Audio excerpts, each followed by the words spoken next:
The desperate call. The crystalline spires of Ethia glittered in the light of the twin suns, their surfaces reflecting fractals of color across the sprawling cityscape below. For thousands of years, the Aethians had built their civilization around harmony and connection. Their evolved telepathic abilities allowed them to share thoughts and emotions freely, creating a society where deception was impossible and violence nearly unheard of. Their technology had developed alongside their empathic nature, organic architecture that responded to thought, healing chambers that restored both body and mind, and ships that sailed the stars through the power of collective consciousness. The council chamber at the heart of their capital city had never been so silent. 7 elders sat in a perfect circle, their slender bodies draped in flowing robes of iridescent fabric, their large almond-shaped eyes, normally bright with shared wisdom, now dim with fear. The scourge has consumed the outer settlements, Elder Phelan said, his mental voice rippling with grief that each member of the council could feel as deeply as their own. Millions of our people, gone. Elder Neria bowed her head, silver tears trailing down her azure skin. Our defenses were not designed for this. We never anticipated an enemy that could turn our connection against us. The scourge had appeared 3 cycles ago, a parasitic collective consciousness that absorbed and corrupted any sentient mind it encountered. It moved like a shadow across their world, turning Aethian against Aethian, severing their sacred bonds and replacing them with something perverse and alien. Those who had escaped described the horror of feeling their very essence being rewritten, their thoughts no longer their own. "We have one option left," said Elder Carell, rising slowly to his feet. He was the youngest of the council, his appointment still controversial among the traditionalists. "We must call upon Earth." The mental shock that rippled through the chamber was palpable. For centuries, the Aethians had observed humanity from afar, a species both fascinating and terrifying. Unlike most spacefaring civilizations, humans had clawed their way to the stars through relentless determination and violence. They had no inherent telepathic abilities, no collective consciousness binding them together. They fought among themselves for resources, for land, for abstract concepts like power and ideology. Yet it was precisely these qualities that had allowed them to survive when other gentler species had perished. In the scattered reports that reached Aethian space, humans were described as savage protectors, warriors who fought with an intensity that bordered on madness, yet who would sacrifice themselves without hesitation for their companions. "You suggest we invite predators into our home." Elder Zephia's disapproval radiated outward. "Humans know only conquest." "I suggest," Carell replied firmly, "that we choose the predator we know over the parasite we do not." After hours of debate that left them all mentally exhausted, the council made their decision. With the scourge approaching the capital and their defenses failing, they had no choice. They would send a call across the stars, a plea for salvation to the only species in the galaxy that might be brutal enough to save them. The long-range communication array hummed with energy as technicians made the final adjustments. It had never been used to reach such a distant world, but desperation had inspired innovation. The message was simple, translated into every human language they knew. "To the people of Earth, we are the Aethians, a peaceful species facing extinction. Our world is being consumed by a parasitic consciousness we call the Scourge. Our defenses fail. Our people die. Tales speak of humanity's strength and courage. If these stories are true, we beg your assistance. We offer all we have in exchange for survival." As the message streaked across the vast emptiness between stars, the Aethians waited. Days passed. The scourge drew closer, consuming outlying cities and converting their populations. The collective despair threatened to overwhelm even the elders' mental shields. Then, on the 7th day, a response arrived. "Message received. Hold position. Earth forces inbound." Nothing more. No details, no questions, no negotiation. Just a cold confirmation and a command. Already, the differences between their cultures were apparent. 2 days later, The sensors detected multiple objects dropping out of faster-than-light travel at the edge of their system. The technicians gasped as the readings came in. Not the handful of ships they'd expected, but a fleet. Over 30 vessels of varying sizes, moving with precise coordination toward Ethia. They sent an armada. Elder Nuria whispered. They sent salvation. Corell replied, though uncertainty colored his thoughts. The lead ship, a massive dagger-shaped vessel emblazoned with the letters EDF Nemesis, established communication immediately. "This is Commander Alexandra Vega of the Earth Defense Force," said a human female whose face appeared on their viewing screen. Her skin was dark, her hair pulled back tightly, her eyes sharp and evaluating. She wore a black uniform with silver insignia denoting rank. "We've received your distress call and are prepared to assist. We request immediate landing clearance for our advance team." Elder Phelan stepped forward as the designated speaker. "We are grateful for your swift response, Commander. Landing clearance is granted. We eagerly await your arrival to discuss how we might." "Discussion will wait," Commander Vega interrupted, her voice flat and authoritative. "My tactical team needs to assess the situation first. Prepare to receive 20 personnel and equipment." Vega out. The connection closed abruptly, leaving the Ethians staring at each other in confusion.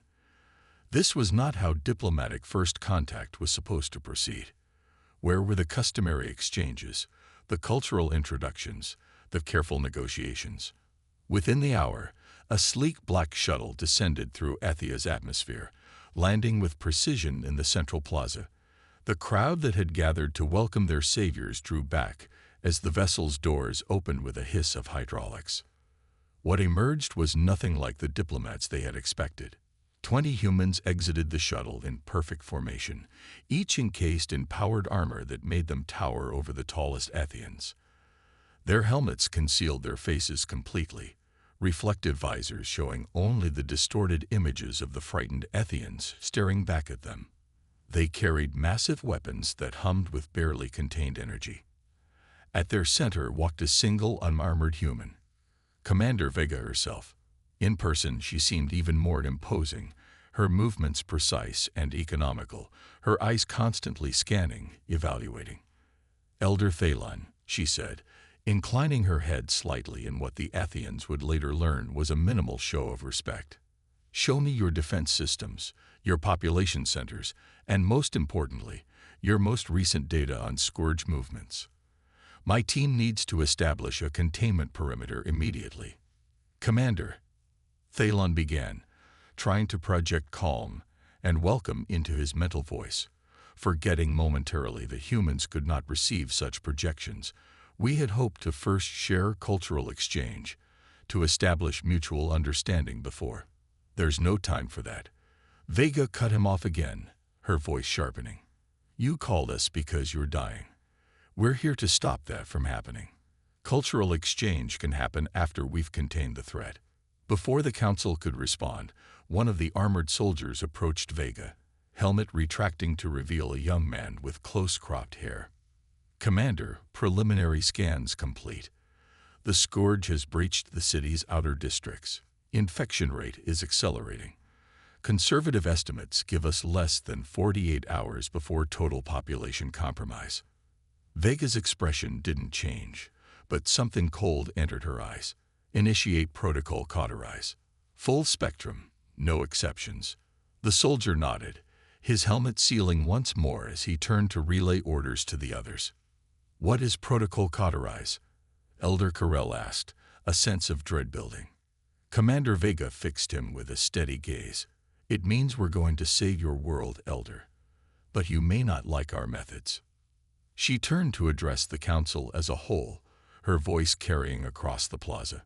"As of this moment, Ethia is under Earth Defense Force protection and martial law. All civilians are to return to their dwellings for mandatory screening. Any resistance will be met with immediate neutralization." A ripple of fear spread through the gathered Ethians, their collective emotion so strong that even the telepathically deaf humans could sense the change in atmosphere. "This is not what we agreed to," Elder Zephia protested. You cannot simply arrive and claim authority over our world." Vega's expression remained unchanged, but her voice carried an edge of steel. "You asked for salvation. This is what salvation looks like. The scourge is familiar to us. We've encountered it before, on worlds that no longer exist because they waited too long for a gentle solution."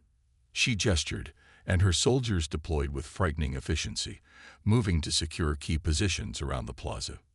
"We have 12 hours to establish a quarantine before this situation becomes irreversible," Vega continued. "You can assist us and maximize survivor count, or you can resist us and join the casualty statistics. Those are your only options now." As the humans fanned out through the city, their boots echoing on crystal pathways designed for bare Athean feet, the terrible truth dawned on the council. They had called for saviors across the stars, hoping for compassionate allies who would respect their ways. Instead, they had summoned a nightmare from Earth, efficient, ruthless, and utterly convinced of their own righteousness, and there was nothing they could do to stop what was coming. The reckoning. 3 days after the humans' arrival, the eastern quadrant of the capital city was gone. Not destroyed. Worse, sealed beneath an impenetrable energy dome that glowed with sickly green light, cutting off all mental and physical connection to those trapped inside. The screams of thousands of Athean minds had been silenced in an instant when the barrier went up, leaving a psychic wound that reverberated through the collective consciousness of the survivors. From the Council's observation tower, Ambassador Lyra watched as another human dropship descended toward the containment zone. Unlike the Elders, she had volunteered to serve as liaison to the Earth forces, believing that someone needed to understand these creatures if the Athenians were to have any say in their own salvation. "They're deploying the pulse generators to Sector 12, said Commander Vega, who stood beside her, eyes fixed on a holographic display showing troop movements. "The scourge concentration there is reaching critical mass." Lyra had learned quickly that human military language was precise and economical, devoid of the poetic flourishes that characterize Athean speech. Just as their bodies were solid and densely muscled compared to Athean fragility, their words were compact and utilitarian. "What will happen to our people inside when the pulse activates?" Lyra asked, already dreading the answer. Vega didn't look up from her display. "The pulse disrupts the neural patterns that the scourge uses to establish control. It's not designed to discriminate between parasite and host. So they'll die." "They're already dead," Vega replied flatly. "The moment the scourge infiltrated their neural pathways, your people cease to exist as individuals. What remains are walking incubators for the next wave of infection." Lyra turned away, silver tears tracking down her face. 3 days of working alongside the humans had taught her that emotional displays neither moved nor disturbed them. They simply accepted such reactions as inevitable and continued with their tasks. "There must be another way," she whispered. "Our healing chambers were the first thing the scourge corrupted," Vega finished for her. "We found 3 of them converting healthy Athenians into carriers. Your technology is part of the problem. It's too connected, too integrated with your biology. The scourge exploits that connection." A soldier approached, saluting sharply. "Commander, we've recovered data from the Central Archives as requested. Analysis suggests the initial infection vector was an exploration vessel returning from the Cygnus Reach." Vega nodded. "That tracks with previous encounters. The scourge uses scout ships to infiltrate new systems, allowing themselves to be discovered by curious species." She turned to Lyra. "Your people's openness and scientific curiosity made you perfect targets." The casual cruelty of the statement struck Lyra like a physical blow. "You speak as if our greatest virtues are flaws. In this galaxy, Ambassador, they are." For the first time, something like sympathy flickered across Vega's face. Humanity learned that lesson centuries ago, at tremendous cost. Before Lyra could respond, alarms blared across the command center. Vega was immediately in motion, barking orders as soldiers rushed to stations. "Containment breach in Sector 7. All units converge. Deploy sonic barriers and prepare for close-quarters neutralization. Lyra watched in horror as the holographic display showed a mass of red dots surging through a gap in the human defensive line. Infected Athenians, their minds consumed by the scourge, pouring toward the city center. What happened next would haunt Lyra for the remainder of her days. The human soldiers moved with mechanical precision, forming 3 concentric rings around the breach. The outer ring deployed devices that emitted visible waves of sonic energy, causing infected Athenians to stumble and convulse. The middle ring opened fire with weapons that fired not bullets but microscopic drones that swarmed over their targets, dismantling them at the cellular level. The inner ring carried flamers that reduced anything that got through to ash. Not a single infected Athenian breached the final line. Not a single human soldier hesitated. When it was over, Commander Vega returned to the observation deck, her uniform spattered with silvery Athenian blood. She looked neither triumphant nor disturbed, simply focused. "The breach is contained," she reported. "We lost 17 soldiers, but prevented approximately 5,000 infected from reaching the central districts." Lyra couldn't speak. The psychic echo of so many deaths at once had overwhelmed her mental shields. She felt hollow, scoured out. "I understand this is difficult," Vega said, her voice marginally softer. "But this is the reality of fighting the scourge. Half measures lead to total extinction. How do you know so much about this enemy?" Lyra finally managed to ask. "You arrived already prepared, already knowing their weaknesses." Vega was silent for a long moment, her posture stiffening almost imperceptibly. Then she made a decision. "Walk with me, Ambassador." They left the command center, moving through corridors now lined with human security systems and staffed by grim-faced Earth soldiers. They entered a secure chamber that Lyra recognized as a former meditation space, now converted into what the humans called a war room. Vega activated a holographic projector that displayed an image of a blue-green world, beautiful and serene. "This was Earth 200 years ago," she said. 9 billion humans, thousands of thriving cities, a civilization at its peak. The image shifted, showing the same planet now covered in swirling gray masses, cities in ruins. "This was Earth after the scourge found us." Lyra's hand flew to her mouth. "Your homeworld is a quarantine dead zone," Vega finished. "We lost 6 billion people in the first year. The scourge moved faster through our population because we had no natural telepathic defenses, no way to sense the infection until it was too late." She cycled through more images, humans fighting humans in the streets of burning cities, massive evacuation ships launching into space as the land below was consumed by spreading gray growth. The survivors fled to colony worlds and space habitats. We rebuilt, we adapted, and we swore that no other species would suffer our fate if we could prevent it. Vega turned to face Lyra directly, her eyes burning with an intensity that the Athenian found almost painful to behold. "We are not conquerors, Ambassador. We are survivors. We fight as we do because we have seen the alternative. Your people called for help, and we answered, not because we wanted your resources or your territory, but because we know exactly what waits for you if we fail." For the first time, Lyra truly looked at the human commander, not as an invader, not as a savior, but as a representative of a wounded species that had transformed its trauma into terrible purpose. "What happens when the fighting is done?" she asked quietly. "If we survive, we help you rebuild," Vega replied. "But differently. Your cities will need defenses. Your people will need weapons. Your beautiful, connected society will need barriers, firewalls, security protocols." She gestured to the room around them. "This is the price of survival in this galaxy, Ambassador. Innocence is a luxury none of us can afford anymore." In the weeks that followed, the tide slowly turned. The human methods, brutal, efficient, unflinching, began to push back the scourge infection.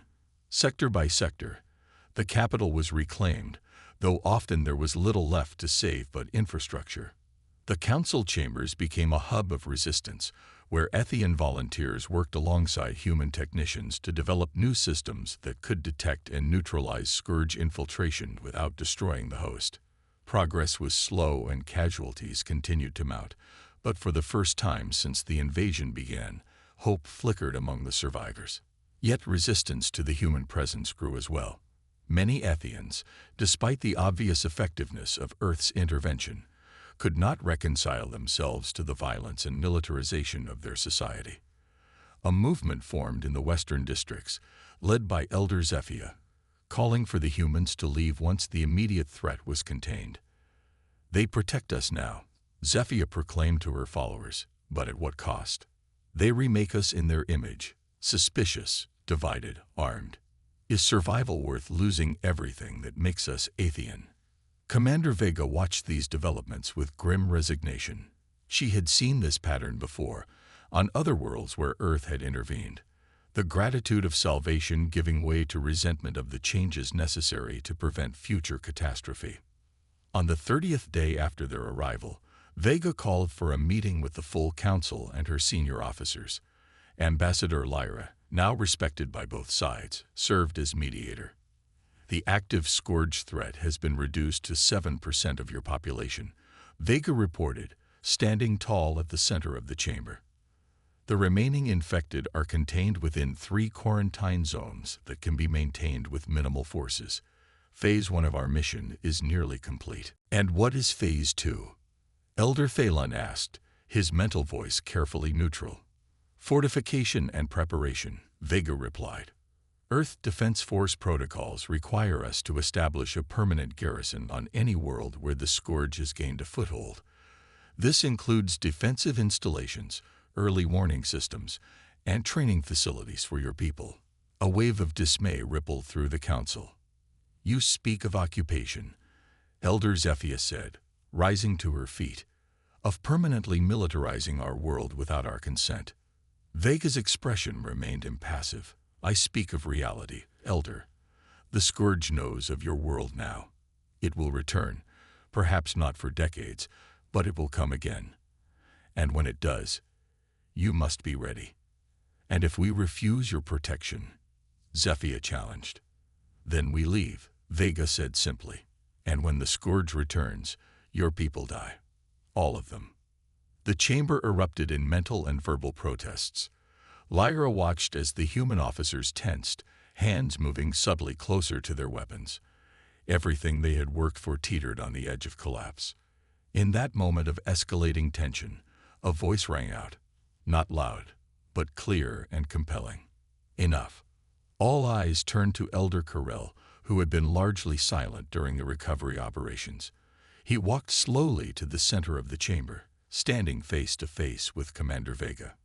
"We are at an impasse," he said, "because we are speaking 2 different languages, not of words, but of understanding. You see through the lens of a species that has faced extinction and survived by becoming hard. We see through the lens of a species that has known only peace and connection." He turned to address the council. "The humans are right. We cannot return to what we were. The galaxy is more dangerous than we knew, and innocence, once lost, cannot be reclaimed." Then he faced Vega again. "But the humans are also wrong. We cannot abandon what makes us Ethian. Our connection, our empathy, our collective consciousness. These are not weaknesses to be discarded, but strengths to be protected in new ways." For a long moment, the chamber was silent. Then Ambassador Lyra stepped forward. "I propose a 3rd path," she said. "Not human occupation, not Ethian vulnerability, but true alliance. We learn from Earth's experience with the scourge. We adopt their defenses and strategies, but we implement them in our own way, guided by our values and knowledge of our own world." Commander Vega studied Lyra carefully. "The scourge will exploit any weakness, any hesitation." "Then we will be neither weak nor hesitant," Lyra replied. "But we will also not become what we fear." Slowly, almost imperceptibly, Vega nodded. "A provisional alliance, then." Earth will provide advisors, technology, and emergency response forces. Athia will build its own defense systems, compatible with but distinct from ours. She extended her hand, a human gesture of agreement that Lyra had learned during their weeks of working together. We called ourselves your saviors. Perhaps it's time we became your partners instead. As Lyra took the commander's hand, she felt something she had not expected. A tiny flicker of emotion from the human, leaking through their physical contact. Not the cold calculation she had come to expect, but something more complex. Relief, exhaustion, and buried beneath layers of military discipline, hope. In that moment, Lyra understood what the humans had sacrificed to become the shield between innocent worlds and the horrors of the galaxy. They had made themselves into nightmares so that others might sleep peacefully. They had shouldered the burden of necessary violence so that species like the Athians might preserve their gentler virtues. They had become the monsters to fight the monsters. And perhaps through this new alliance, both humans and Athians might find a way to be something more than either saviors or victims, something new and stronger than either could become alone. The nightmare from Earth, it seemed, had also brought a spark of terrible hope.